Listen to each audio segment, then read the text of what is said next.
Before we get into this, if you care about real history, practical survival knowledge, and lessons pulled straight from lived experience rather than theory, subscribe to The Prepper Historian now.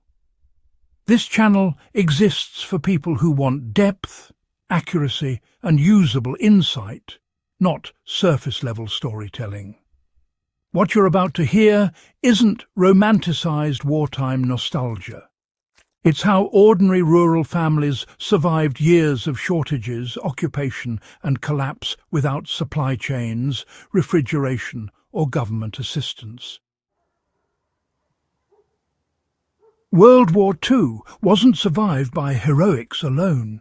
It was survived in kitchens, cellars, hedgerows and fields by peasants who understood food as a system, not a product. These people didn't call themselves preppers, but their habits would put most modern survival plans to shame.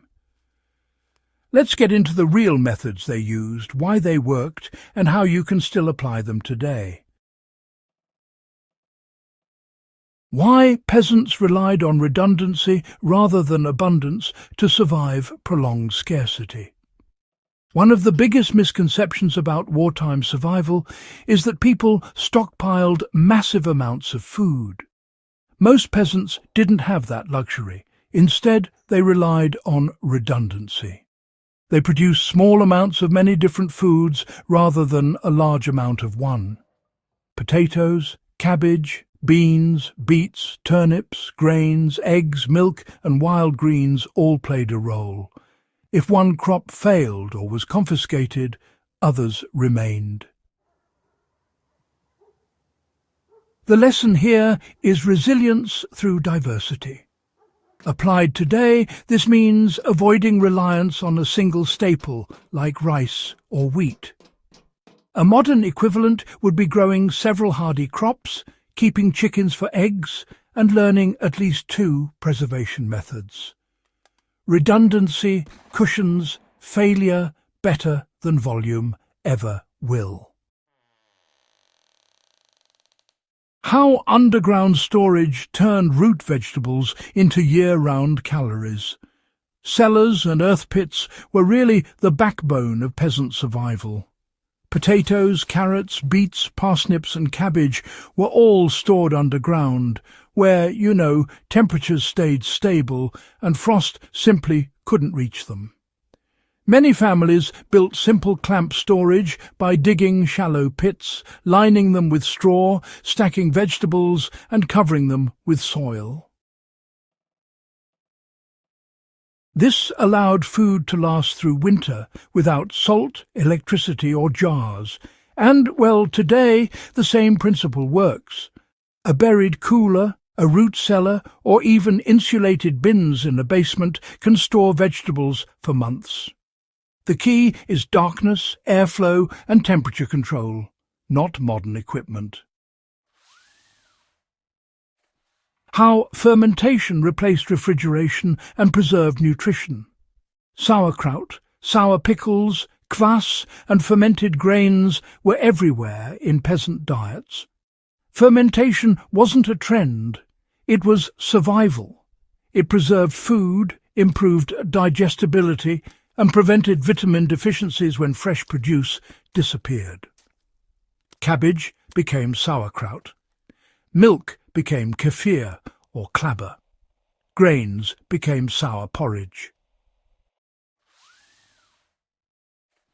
This mattered because fermentation required almost nothing. Just salt, time and, a bit of knowledge. Applied today, learning to ferment vegetables and dairy dramatically extends food security.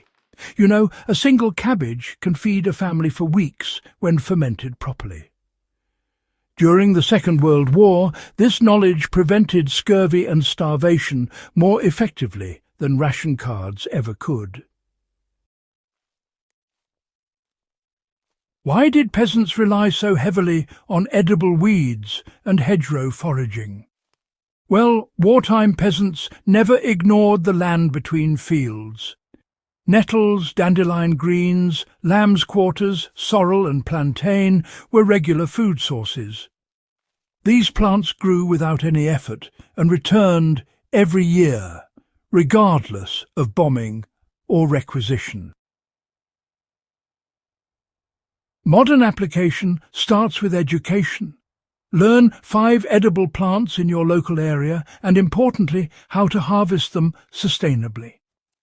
During the Second World War, children were taught this knowledge early on. Today, it's often lost, sadly.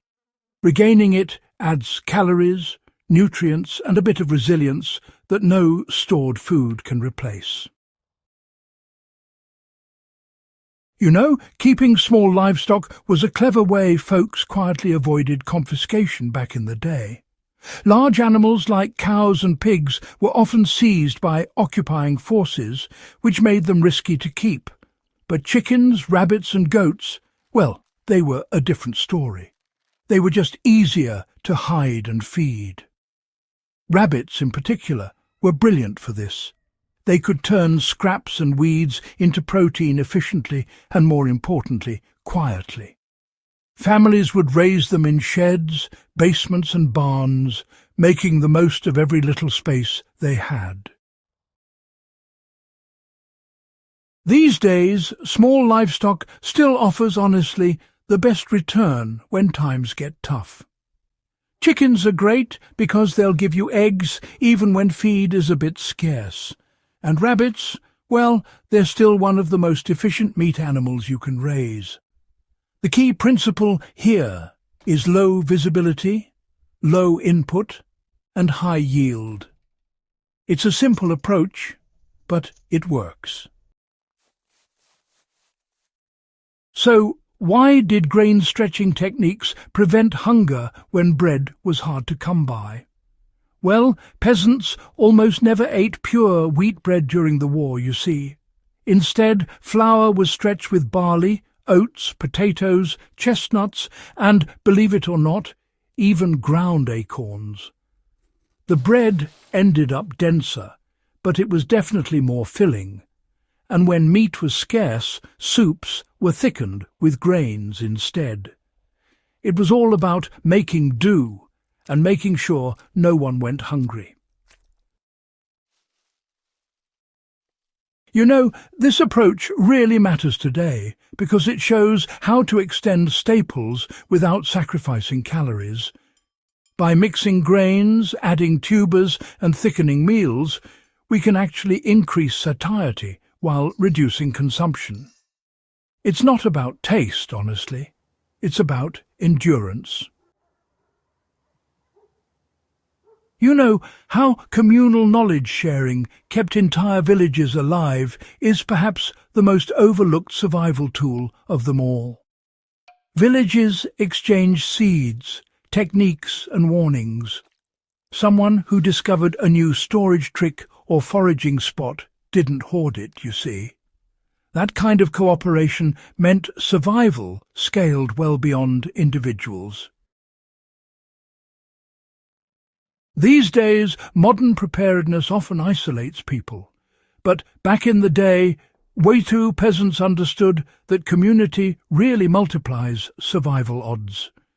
Applied today, this means sharing skills, coordinating gardens, and building local networks long before any crisis hits.